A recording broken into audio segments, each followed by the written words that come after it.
বন্ধুরা, আশা করি সবাই অনেক অনেক ভালো আছেন। আজকে আমরা দুবাই সম্পর্কে জানব। দুবাই শহরটি সংযুক্ত আরব আমিরাতের 7টি আমিরাতের মধ্যে সবচেয়ে বড় এবং জনবহুল একটি শহর। সংযুক্ত আরব আমিরাতের একটি শহর হলেও বিশ্বব্যাপী দুবাইয়ের আলাদা পরিচিতি আছে। এটি আমিরাত অব দুবাইয়ের রাজধানী শহর। দুবাই একটি গ্লোবাল সিটি এবং এটি মধ্যপ্রাচ্যের অর্থনীতির কেন্দ্রবিন্দু। কিন্তু দুবাই অন্যান্য মধ্যপ্রাচ্যের দেশের মতো তেল শিল্পের উপর নির্ভরশীল নয়। তবে এই কথাটা সত্য যে দুবাইয়ের এই অস্বাভাবিক উন্নতির পেছনে প্রাথমিক মূলধন জুগিয়েছে তেল শিল্পই। বর্তমানে দুবাইয়ের মোট রাজস্বের মাত্র 5% আসে তেল শিল্প থেকে। বর্তমানে দুবাইয়ের অর্থনীতি বাণিজ্য, পর্যটন, এয়ারওয়েজ, রিয়েল এস্টেট এবং আর্থিক পরিষেবাগুলোর উপর নির্ভর করে। দুবাই বিশাল সব নির্মাণ কাজের মাধ্যমে পৃথিবীর দৃষ্টি আকর্ষণ করতে সক্ষম হয়েছে, বিশেষ করে বিশ্বের সবচেয়ে উঁচু ভবন বুর্জ খলিফা নির্মাণের মাধ্যমে। 2014 সালে দুবাইয়ের হোটেল কক্ষগুলো পৃথিবীর দ্বিতীয় সর্বোচ্চ ব্যয়বহুল হিসেবে স্বীকৃতি পেয়েছিল। বন্ধুরা, এই ভিডিওটিতে আমরা সংক্ষেপে দুবাইয়ের আদ্যোপান্ত জানার চেষ্টা করব। তাহলে আর দেরি না করে চলুন শুরু করি।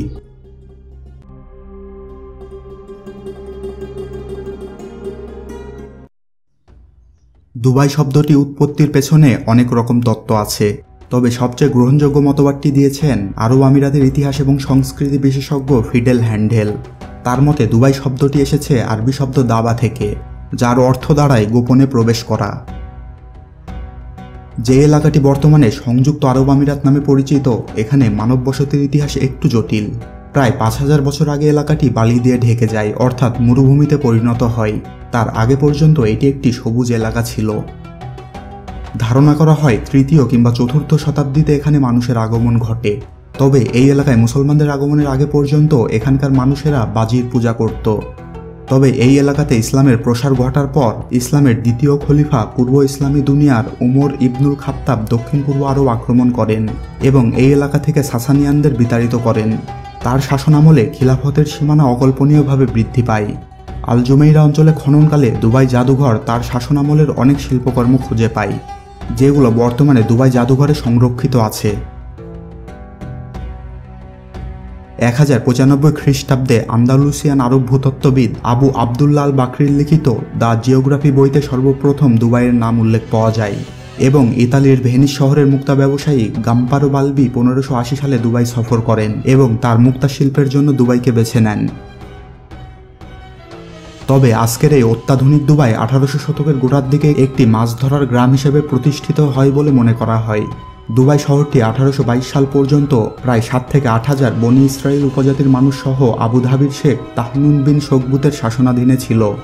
এরপর 1833 সালে উপজাতীয় সংঘর্ষের পর আলবু ফালাসা গোত্রের সদস্যরা আবুধাবি থেকে সরে এসে নিজেদের দুবাইয়ে প্রতিষ্ঠা করে।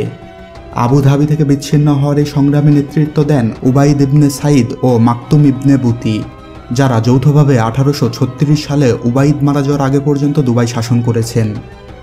এরপর নানা রকম ঘটনার মধ্য দিয়ে দুবাইয়ের পথ চলা অবিরত থাকে। এর মধ্যে উল্লেখযোগ্য ঘটনা যেমন 1841 সালে দুবাইয়ে স্মল পক্স নামে একটি মহামারী ছড়িয়ে পড়ে, যা বার দুবাই অঞ্চলের মানুষদের ডেইরা অঞ্চলে স্থানান্তরিত হতে বাধ্য করে। এরপর 1901 সালে তৎকালীন শেখ মাকতুম বিন হাসের আল মাকতুম দুবাইকে সুক্তমূলক রাজ্য ঘোষণা করেন। 1908 সালের দ্য গ্রেট স্ট্রম নামের একটি ঝড় দুবাইয়ে মুক্তা বোঝাই নৌকাগুলোর উপর আশ্রে পড়ে এবং এর ফলে ডজন ডজন নৌকা এবং 100 জনের উপর মানুষ প্রাণ হারান। তেল আবিষ্কার হওয়ার আগে পর্যন্ত দুবাই ইরানের বাণিজ্য বন্দর হিসেবে ব্যবহৃত হতো। এখান থেকে যে রাজস্ব আসতো তা দিয়েই সেই 1958 সালে দুবাইয়ের শাসনকর্তা শেখ রশিদ ইবনে সাইদ আল মাকতুম বিভিন্ন ছোট ছোট স্থায়ী ভবন নির্মাণ করেন।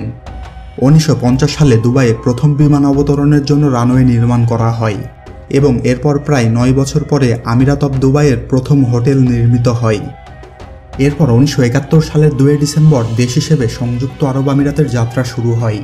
তবে 6টি সাম্রাজ্য 1971 সালে সংযুক্ত আরব আমিরাতে যোগদান করলেও সপ্তম সাম্রাজ্য রস আল খাইয়াম 1972 সালের 10 ফেব্রুয়ারি ফেডারেশনে যোগদান করে। যেমনটি বললাম, সংযুক্ত আরব আমিরাতের সদস্য রাজ্য 7টি।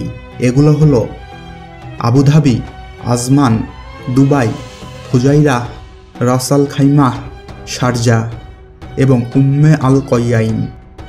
সংযুক্ত আরব আমিরাতের রাজধানী হচ্ছে আবুধাবি, কিন্তু সবচেয়ে বড় শহর হচ্ছে দুবাই। অবশেষে অনেক অনুসন্ধানের পর 1966 সালে দুবাইয়ের জলসীমার মধ্যে প্রথম তেলের খনি আবিষ্কৃত হয়, যদিও সেটার পরিমাণ ছিল খুবই কম। এই খনিটির নাম দেওয়া হয় ফতে, যার অর্থ দাঁড়ায় সৌভাগ্য। এই খনি আবিষ্কৃত হওয়ার ফলে শেখ রশিদের অবকাঠামোগত উন্নয়ন পরিকল্পনা এবং নির্মাণের গতিবেগ অসম্ভব হারে বেড়ে যায়, যা বিদেশি শ্রমিকদের, প্রধানত এশিয়াবাসী এবং মধ্যপ্রাচ্যের বৃহদাকার মানব প্রবাহ দুবাইতে নিয়ে আসে। 1968 থেকে 1975 সালের মাঝে দুবাইয়ের জনসংখ্যা প্রায় 300 গুণ বেড়ে গিয়েছিল। তবে দুবাইয়ের তেলের মজুদ ছিল খুবই সীমিত, আর সেই কারণে শেখ রাশিদ তেলের মজুদ শেষ হওয়ার আগ দিয়েই দুবাইয়ের অর্থনীতির মোড় ব্যবসার দিকে ঘুরিয়ে দেন। 1990 সালেও দুবাইয়ের মোট জিডিপির 24% আসত তেল থেকে। সেখানে 2004 সালে তা গিয়ে ঠেকে মাত্র 4%। কিন্তু দুবাই ইতিমধ্যেই অবকাঠামোগত উন্নয়ন এবং সম্প্রসারণের সূচনা করে ফেলেছিল। 1990 সালের উপসাগরীয় যুদ্ধ শহরটির ওপর নেতিবাচক আর্থিক প্রভাব ফেলে, কারণ আমানতকারীরা তাদের টাকা প্রত্যাহার করে নেয় এবং ব্যবসায়ীরা তাদের ব্যবসা প্রত্যাহার করে নেয় দুবাই থেকে। তবে শহরটি এই সংকট সাফল্যের সঙ্গে উতরে যায়। পরবর্তীতে 1990-এর দশকে বৈদেশিক বাণিজ্য সম্প্রদায়গুলো উপসাগরীয় যুদ্ধের সময় প্রথমে কুয়েত থেকে এবং পরে বাহরাইন থেকে শিয়া অস্থিরতার সময় তাদের ব্যবসা দুবাইয়ে স্থানান্তরিত করে। উপসাগরীয় যুদ্ধের পরে তেলের দামে বিপুল পরিমাণ বৃদ্ধি বাণিজ্য ও পর্যটন খাতে আরও বেশি পরিমাণ মনোযোগ দিতে দুবাইকে উৎসাহিত করে। দুবাই সংযুক্ত আরব আমিরাতের উত্তর পূর্বাঞ্চলে পারস্য উপসাগরে অবস্থিত। দুবাইয়ের আয়তন 3885 বর্গ কিলোমিটার। দুবাই শহরের আয়তন 35 বর্গ কিলোমিটার। তবে মানবসৃষ্ট দ্বীপগুলো তৈরি শেষ হলে শহরটির আয়তন দ্বিগুণ হয়ে যাবে। দুবাইয়ের সবচেয়ে আকর্ষণীয় ভৌগোলিক দিকগুলোর মধ্যে একটি হচ্ছে এটির খাড়ি, যা শহরটিকে দুটি অঞ্চলে বিভক্ত করে। এটি একটি প্রাকৃতিক খাড়ি যেটির আয়তন 9.5 মাইল। দুবাইয়ের দক্ষিণে আবুধাবি, উত্তর পূর্বাঞ্চলে শারজা এবং দক্ষিণ পূর্ব ওমানের সুলতানাতের সীমানা রয়েছে। সংযুক্ত আরব আমিরাতের মধ্য দিয়ে কর্কটক্রান্তি রেখা যাওয়ার কারণে দুবাইয়ের আবহাওয়া গরম। গ্রীষ্মকালে দুবাইয়ের আবহাওয়া খুব গরম এবং আর্দ্র থাকে। তাপমাত্রা 40 ডিগ্রি সেলসিয়াসের কাছাকাছি পৌঁছায়। এমনকি 90%-এরও বেশি আর্দ্রতা সহ সমুদ্রের তাপমাত্রা 37 ডিগ্রি সেলসিয়াসে পৌঁছে যায়। তবে শীতকালে দিনে দুবাইয়ের গড় তাপমাত্রা 25 ডিগ্রি সেলসিয়াস থাকে। উপকূলের নিকটবর্তী এলাকায় গড় তাপমাত্রা থাকে 12 থেকে 15 ডিগ্রি সেলসিয়াস। তবে মরু অঞ্চলে তাপমাত্রা 5 ডিগ্রি সেলসিয়াসে পৌঁছায়। দুবাইতে বৃষ্টিপাত কম হয় এবং তা দীর্ঘ সময়ের জন্য স্থায়ী হয় না। এখানে শীতকালে সবচেয়ে বেশি বৃষ্টিপাত হয়। তবে এখানে গড়ে বছরে মাত্র 5 দিন বৃষ্টি হয়। দুবাইয়ে সাংবিধানিক রাজতন্ত্র প্রচলিত। সেই 1833 সাল থেকে আল মাকতুম পরিবার দ্বারা দুবাই শাসিত হয়ে আসছে। দুবাইয়ের শাসক হিজ হাইনেস শেখ মোহাম্মদ বিন রাশিদ আল মাকতুম একাধারে সংযুক্ত আরব আমিরাতের ভাইস প্রেসিডেন্ট এবং প্রধানমন্ত্রী। 1956 সালে প্রতিষ্ঠিত দুবাই পুলিশ পুরো রাজ্যে নিরাপত্তা দিয়ে থাকে। এই বাহিনীটি সরাসরি মোহাম্মদ বিন রাশিদ আল মাকতুমের অধীনে কাজ করে। দুবাইয়ে যদিও মদ বিক্রি এবং খাওয়া বৈধ, তবে তা কঠোরভাবে নিয়ন্ত্রিত। একমাত্র প্রাপ্তবয়স্ক অমুসলিমরা লাইসেন্সকৃত হোটেলে অ্যালকোহল নিতে পারেন। বুর্জ আল আরব। বুর্জ আল আরবের অর্থ হচ্ছে আরবের সম্মান। অন্যভাবে বুর্জ শব্দটার অর্থ দাঁড়ায় স্তম্ভ কিংবা ইংরেজিতে টাওয়ার। বুর্জ আল আরবের সম্পূর্ণ অর্থ দাঁড়ায় আরবের স্তম্ভ। এটি দুবাইয়ে অবস্থিত একটি হোটেল। উচ্চতার দিক দিয়ে এই হোটেলটির অবস্থান বিশ্বে 5ম। Burj Khalifa. বুর্জ খলিফা বর্তমানে পৃথিবীর উচ্চতম ভবন, যা 4 জানুয়ারি 2010 সালে উদ্বোধন করা হয়েছে। এটি দুবাই টাওয়ার নামেও পরিচিত। নির্মাণকালে এর বহুল প্রচারিত নাম বুর্জ দুবাই থাকলেও উদ্বোধনকালে নাম পরিবর্তন করে বুর্জ খলিফা রাখা হয়। এটির উচ্চতা 828 মিটার বা 2717 ফুট। এটি তাইওয়ানের তাইপে 101 টাওয়ার থেকে 1000 ফুটেরও বেশি উচ্চতর। বুর্জ খলিফা নির্মাণের আগে পর্যন্ত 2004 থেকে 2009 খ্রিস্টাব্দ পর্যন্ত এটিই ছিল পৃথিবীর উচ্চতম স্থাপনা। পাম জুমেইরা। পাম জুমেইরা একটি কৃত্রিম দ্বীপপুঞ্জ, যেটি বলতে গেলে সমুদ্র ভরাট করে তৈরি করা হয়েছে। এটি দুবাইয়ের জুমাইরা উপকূলীয় এলাকায় অবস্থিত। এটি 2001 থেকে 2006 সালের মধ্যে নির্মিত হয়েছিল। সংযুক্ত আরব আমিরাতের অস্থায়ী সংবিধানের 7ম অনুচ্ছেদে ইসলামকে সংযুক্ত আরব আমিরাতের রাষ্ট্রীয় ধর্ম ঘোষণা করা হয়েছে। এই দেশের প্রায় 95% মসজিদ সরকারি এবং এই মসজিদগুলোর ইমাম সরকারিভাবে নিয়োগ করা হয়ে থাকে। দুবাইয়ে মুদ্রা হিসেবে ইউএই দিরহাম প্রচলিত। 1 দিরহাম সমান প্রায় 23 টাকা।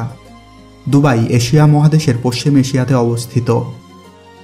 এখানকার সংস্কৃতি মূলত ঐতিহ্যগত আরব তথা ইসলামী সংস্কৃতি। আরবি চলচ্চিত্র দুবাই এবং সংযুক্ত আরব আমিরাতে খুবই জনপ্রিয়। 2004 সাল থেকে শহরটি বার্ষিক দুবাই আন্তর্জাতিক চলচ্চিত্র উৎসব আয়োজিত করছে, যা আরব ও মধ্যপ্রাচ্যের চলচ্চিত্র প্রতিভা তৈরির প্রতিযোগিতা হিসেবে কাজ করে। রয়টার্স, এপিটিএন, ব্লুমবার্গ এলপি এবং মিডল ইস্ট ব্রডকাস্টিং সেন্টারের মতো অনেক আন্তর্জাতিক সংবাদ সংস্থা দুবাই মিডিয়া সিটি এবং দুবাই ইন্টারনেট সিটিতে কাজ করে। ফুটবল এবং ক্রিকেট দুবাইয়ের সবচেয়ে জনপ্রিয় খেলা। এখানে এত বেশি নির্মাণ কাজ হয় যে সারা বিশ্বের প্রতি 4টি ক্রেনের মধ্যে একটি রয়েছে দুবাইতে, অর্থাৎ বিশ্বের শতকরা 25% ক্রেন রয়েছে দেশটিতে। একটা লাফ মারলেই দুবাই। লাফটা অবশ্য মারতে হবে পারস্য উপসাগরের ওপর দিয়ে বিমানে। দিন কয়েকের ছুটিতেই ঘুরে আসতে পারেন দুবাই থেকে। ঢাকা থেকে দুবাইয়ের দূরত্ব প্রায় 3000 মাইল। বিমানে উড়ে যেতে সময় লাগে প্রায় 5 ঘন্টা।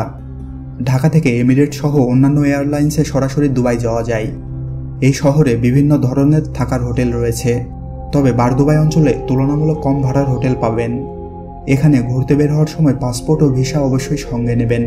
আর শহরটিকে সবচেয়ে ভালোভাবে দেখতে সাথে অবশ্যই একটি বাইনোকুলার রাখবেন সবসময়, কারণ মনে রাখবেন এই শহরে সবকিছুই একটু বেশি উঁচু এবং বিশাল। হেই বন্ধুরা, আজকের মতো এখানেই বিদায়। চ্যানেলটির নিয়মিত সব আপডেট পেতে চ্যানেলটি সাবস্ক্রাইব করে রাখতে পারেন। ভিডিওটি কেমন লাগলো তা কমেন্ট করে অবশ্যই জানাবেন। ভালো লাগলে একটি লাইক দেবেন, আর ভালো লেগে না থাকলে তো ডিসলাইক বাটন আছেই। আপনাদের লাইক কমেন্টে আমাকে ভিডিও বানাতে অনুপ্রেরণা যোগায়। আর ভিডিওটি বন্ধুদের সাথে শেয়ার করে তাদেরকেও দুবাই সম্পর্কে জানার সুযোগ করে দিন। পরিশেষে একটাই কথা, আসুন দেশটাকে সুন্দরভাবে গড়ে তুলি। ভালো থাকবেন, ধন্যবাদ।